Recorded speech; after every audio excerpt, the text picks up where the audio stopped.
Good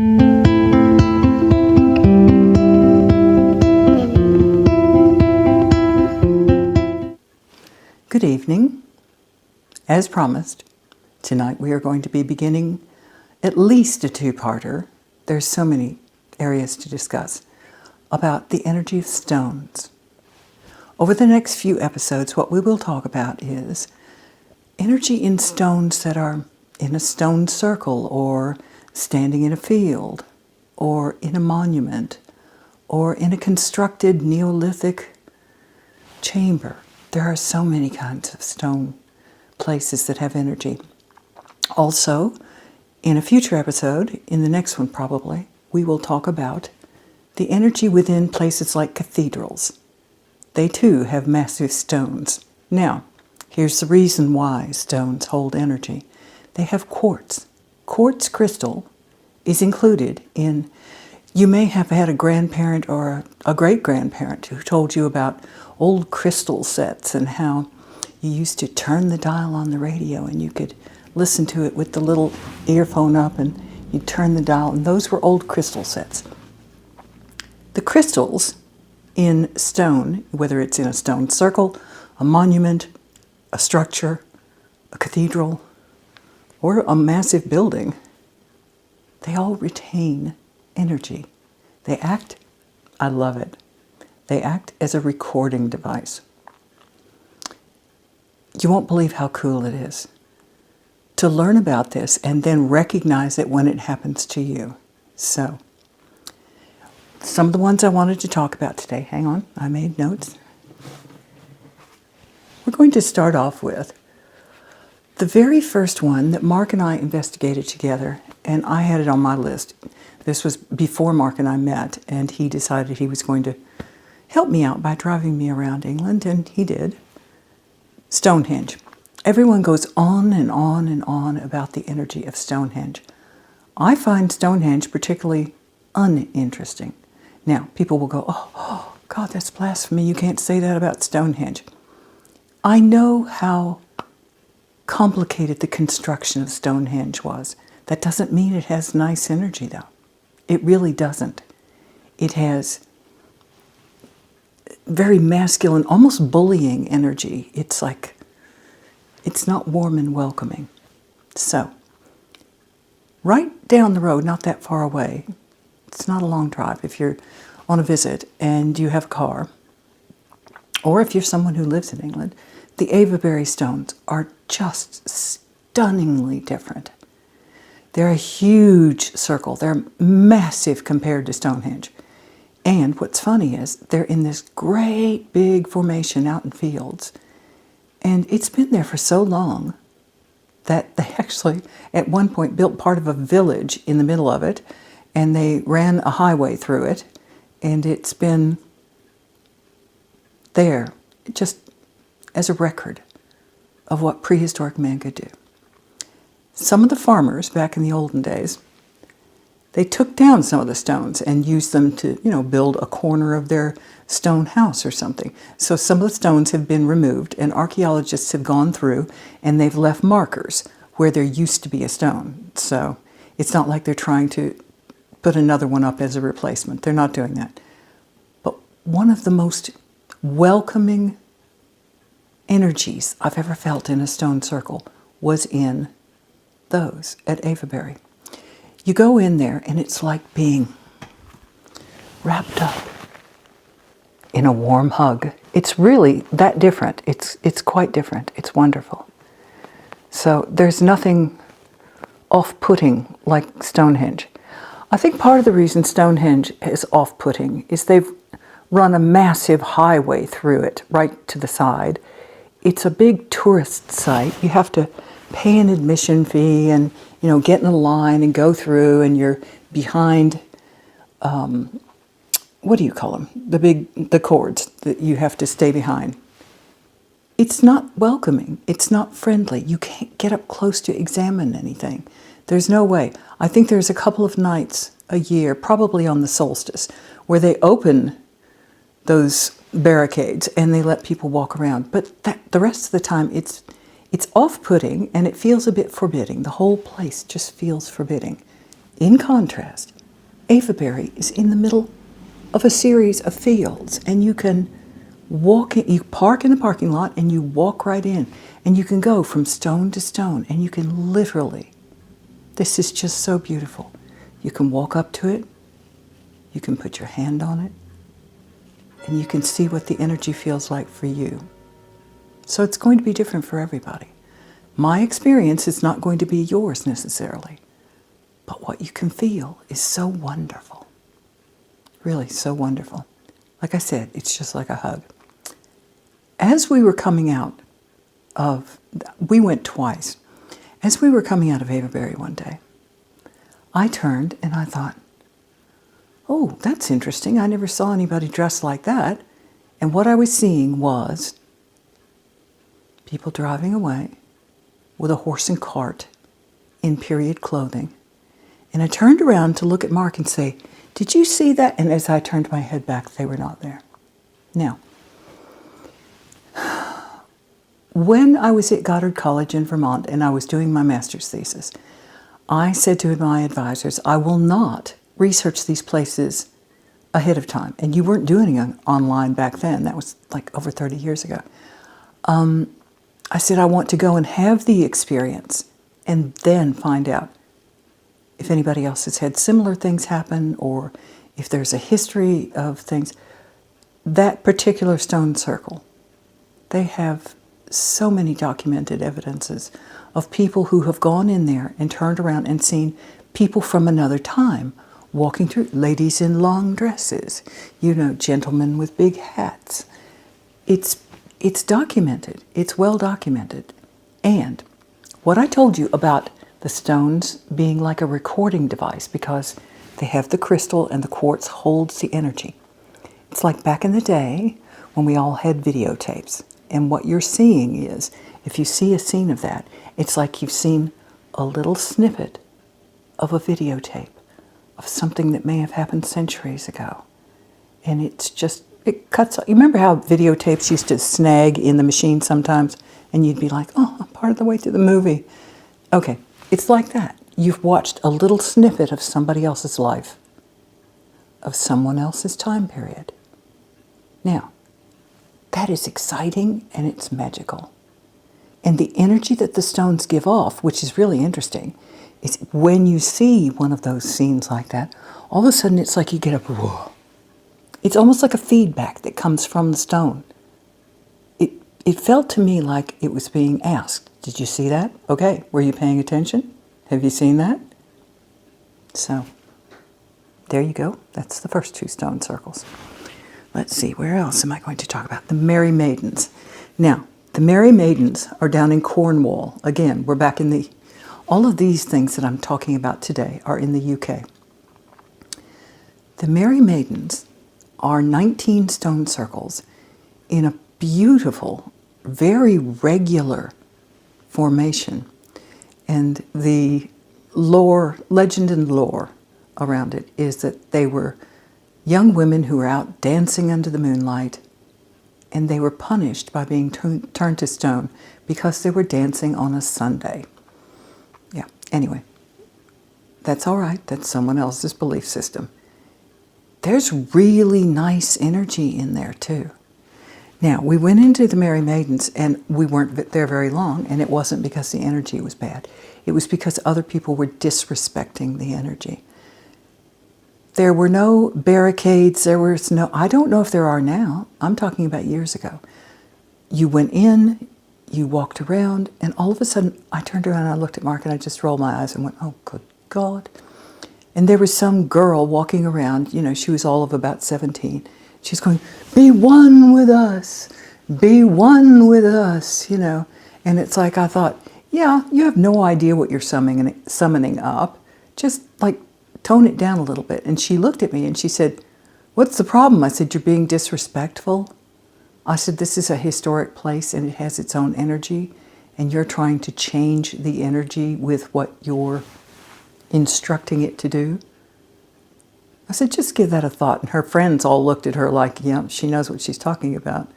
Come on. So anyway, I was completely turned off to the energy at that point, and we left. And I said, There's nothing you can do. You cannot argue with stupidity.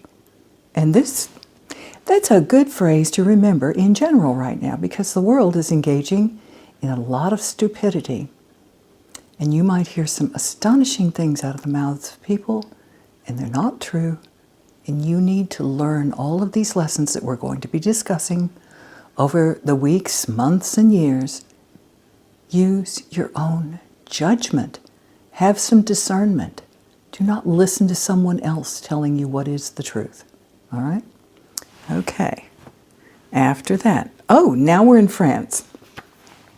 Carnac. Carnac is only about an hour from here. Carnac, I've never seen anything like it in my life. It's just astonishing. It's literally kilometers, row after row after row after row after row of standing stones. You know, they're marching like little soldiers in a row, and there's rows and rows of them. So it's obviously ceremonial. I'm not going to tell you what I think they were all about. It looks to me like a processional place. What I'm going to do is at the bottom in the show notes, after I've finished, I'm going to send you a link to research sites on the internet where you can look up all of these places. You can click on the link, and then you can see how things are spelled, and you can do your own research and see how you feel about it. Carnac is interesting. It's very interesting. But I didn't feel compelled to go in there. And I think why is, again, this is like Stonehenge has been polluted by the energy of so much tourism. And I think Carnac has too. At least the section of Carnac that we went into, because it runs along a road. And you can go in at multiple places, and you pay an admission fee in the visitor center where they, showed what it looked like back in the day when people were standing things back up that had fallen over. I didn't like the energy there. I didn't think it was horrible like I did at Stonehenge, but I was a bit neutral. Let's just say that. I was a bit neutral. I could feel people moving. I could feel energy moving. And I know that the energy was directed by the way it was processional. But it didn't feel welcoming. And I thought, there's been too many people here. And people have been coming to visit Carnac because it was so ridiculously odd compared to other stone sites. It wasn't a circle. It was loads and loads of them. Hundreds of stones in rows.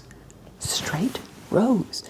And my husband Mark, when he goes into the woods sometimes, when he and his friend Triss are out bicycling on the weekend, they'll find parts of it in the woods. It doesn't just end at the end of a field. It's been there so long that the woods have grown up around it and portions of it. So, again, that's one of those things that you should see it. If you're here in France, if you're in Brittany, you should go see it just to say, yep, I've seen that, and it's interesting. Is it a place that I feel compelled to ever go back to? No. I visited it once. Once was enough. So, but when we're talking about the energy of all these different places, I have now mentioned Stonehenge.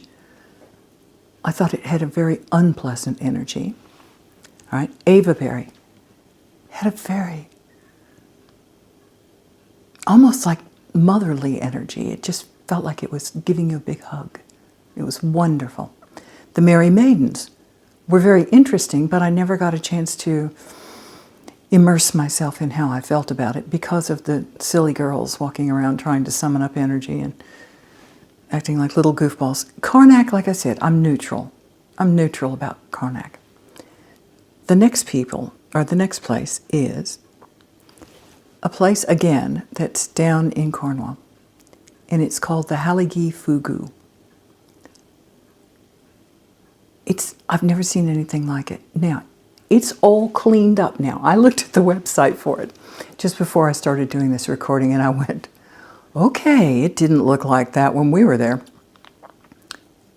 I had bought, let's see, this was the early 90s or late 80s. I bought a book called Sacred Sites in England and Wales. Yeah. And it was one of the ones I had circled that I wanted to go see. And it was underground chamber and they weren't specifying what it was about. So, off we went, little packed sandwiches in the car, a thermos full of tea, and we went to the Halliggye Fogou. There was a gate, actually with a bar thing, and then you went through, and it had little hand-painted signs that said, Fogou this way. And you had to walk and walk and walk. And it was mucky, it was muddy fields, it was filthy. I had on a long neck to ankle wool coat, black wool coat. So this must have been what year? It was 1994. And we got in there, and Mark goes, I'm not sure about this. And so we went down a carved set of stone stairs that went down into this place once we found the opening. And it, literally, you had to go around to the back side of it to try and find the opening to even get into this. We went down the stone stairs, and it wasn't a comfortable fit. It was, you had to squat. It was like you had to squat down, and you were thinking, why are we squatting down like this? What is this? This can't be processional. What is this for? So we got inside, and Mark went ahead of me because he had a small torch, a small flashlight. And there was a door off to the left. And he said, there's a little room in here. I'm going to go in and see. He said, don't follow me in until I tell you if it's safe. And I said, fine, that's fine. So he went in, and he said, oh, you can stand up in here. I went, okay, good. So I squatted down. I mean, you have to really, really crouch down to get in and then get under. And you went through this passage, and the walls were thick. And then you popped up, and you were in this fogou thing. And immediately I was hearing, oh, I've probably hit my microphone just then. Sorry about that. You could feel a heartbeat. And it was like a huge heartbeat. And it was like you were inside a body.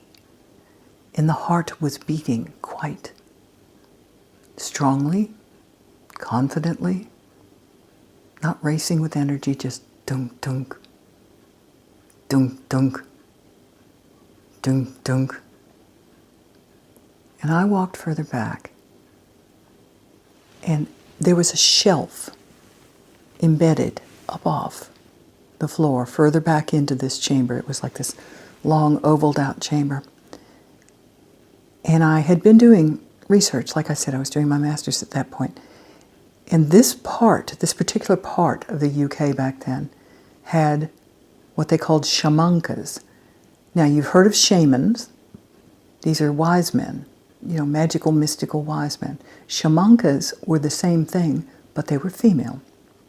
And what they would do is they would go to a safe place, lie down and sleep, and they would get the wisdom from Mother Earth, and it would pass through them, and then they would come out, and they would tell their tribe of people what was going on, how the crops were going to do, news about particular people, whatever. I have no idea specifically what they were telling people. I just know that that's what they were reputed to be doing.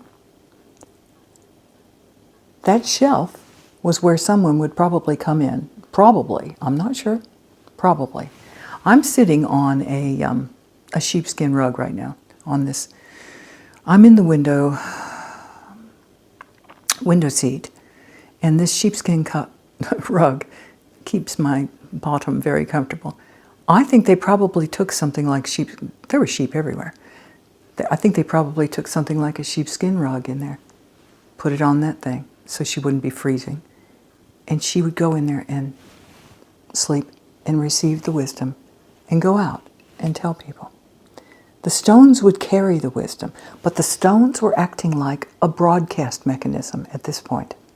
Remember I said they can record, they can also broadcast. The early broadcast systems on television stations were run by tubes that were crystal tubes. Seriously, you have no idea. It all links. It all links. It's so fabulous.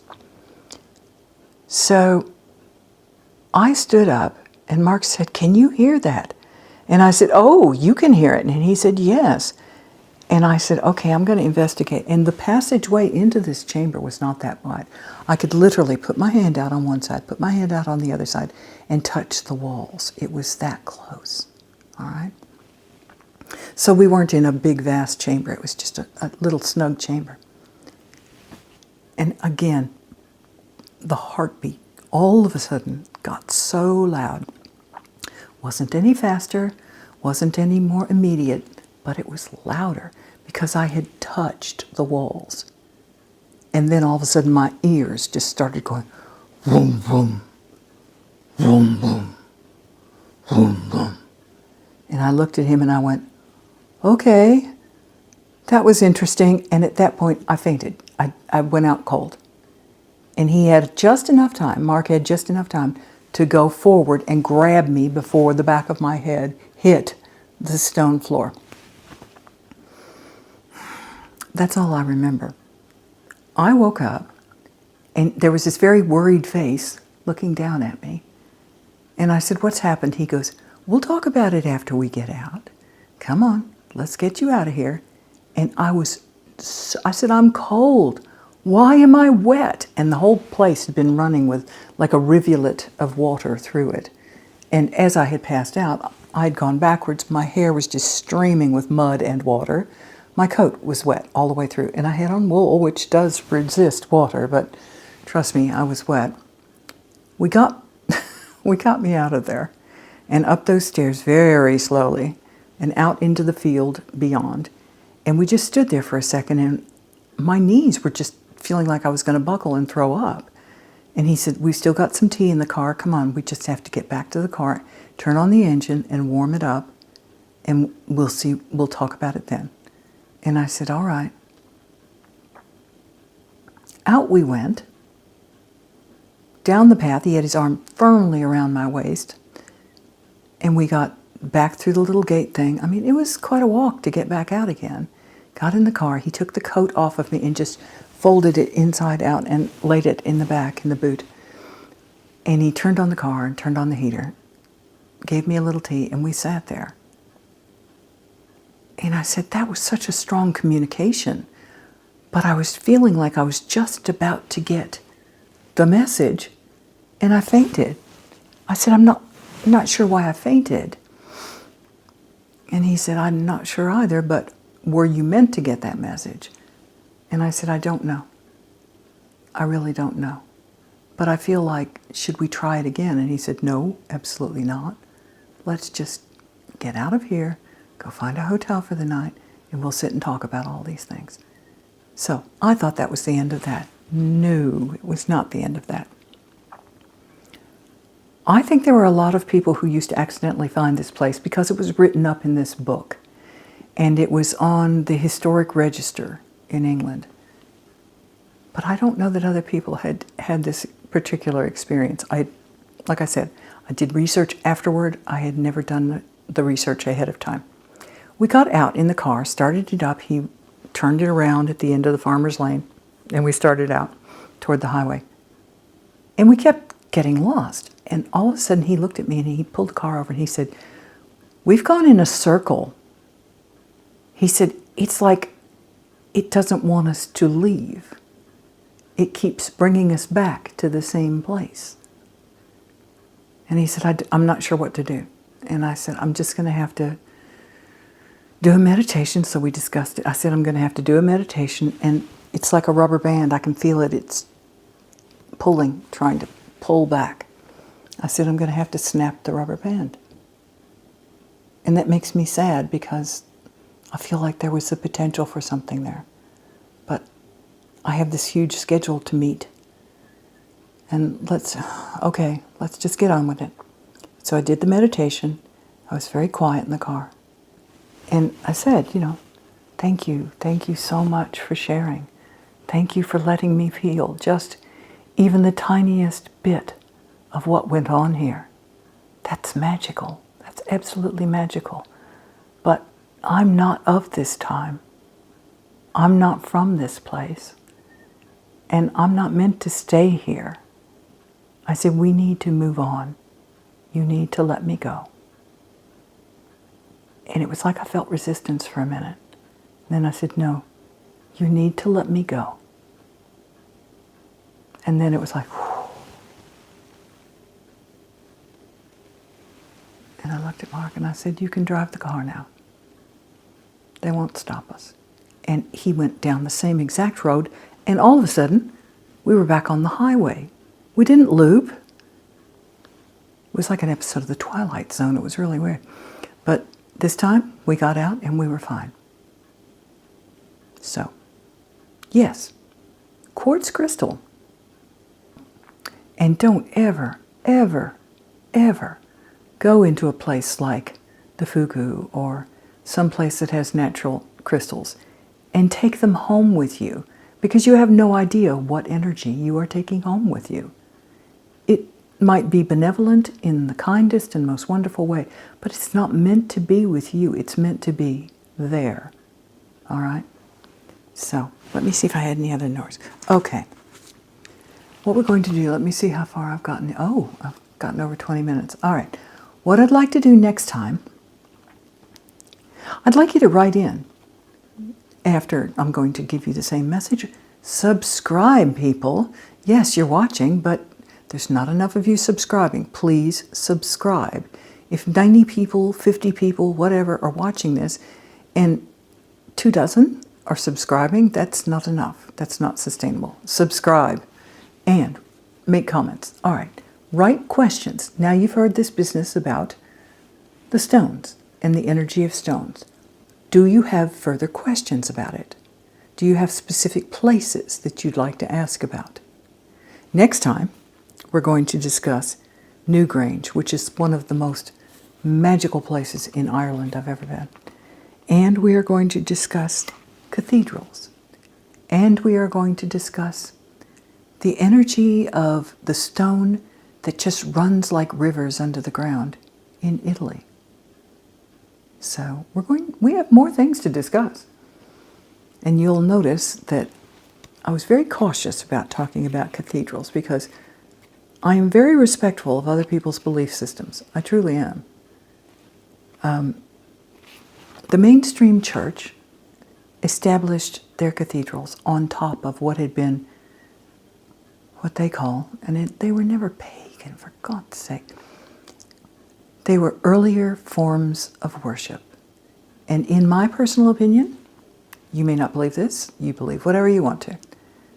All roads lead home to the oneness, to God, whatever you want to call it. All roads lead that way. All right? So, we'll discuss more about the paving over earlier cultures when we get to cathedrals. I hope this has been of interest. I really do. I hope this is helpful. Because if you're traveling, let's say for instance this summer, you decide you're taking a big trip and you're coming to Europe or you're coming to the UK or you're going to Ireland and things. If you're in any of these places that have a lot of quartz crystals in stone circles or in, big constructions like cathedrals, you may start to feel things, and you may start to hear things. You may start to feel slightly unsettled because you've not experienced this before. Hopefully, this will give you a little leg up on not feeling uncomfortable. Just going, oh, I remember. She was talking about that. It's nothing to be afraid of. The world is wonderful. The world is full of mystery. So, listen, have a wonderful week. And if you're lucky, I'm not promising. If you're lucky, I'll get another one out this week that will not be on this. It will be a short one to tell you how to do a protection ball. It's going to be the most basic version of a protection ball, but I think everybody needs it right now. If you're not sleeping well because of world events, it helps you if you protect yourself at night. All right. So I might do a little extra episode for that. Like I said, don't promise, but we'll see if I can get that one done too. But thank you for being here. It's lovely. And thank you for those of you who have written in and given some questions. I'm starting to make my list. I've decided what I'm going to do is write an actual book. I don't know if I'll put it out in print like my previous books, but I may just do it as an ebook. Now, if that's the case, that will help us financially. Because when we're out doing things, and Mark's out taking trips through villages and doing footage and all of that stuff, we really do need some monetary backup. So at one point I will probably put a Patreon on here, or I will make a private members area where those of you who join the private members area will get early screenings of these videos, and you might get different Q&A sessions that are not for the general. We'll see. I'm not firmly committed to anything at this point. Just trying to feel my way through it. But this has been fun, and it's really good for me too, to go back and look at those things and remember all the adventures we've had around the world. The things that we've done have been wonderful. So you get out there and have some adventures too. Right now, that's important. The world's in a funny place. Go seize joy. Go have some adventures. Really. Have a lovely week, everyone. Back soon. Bye.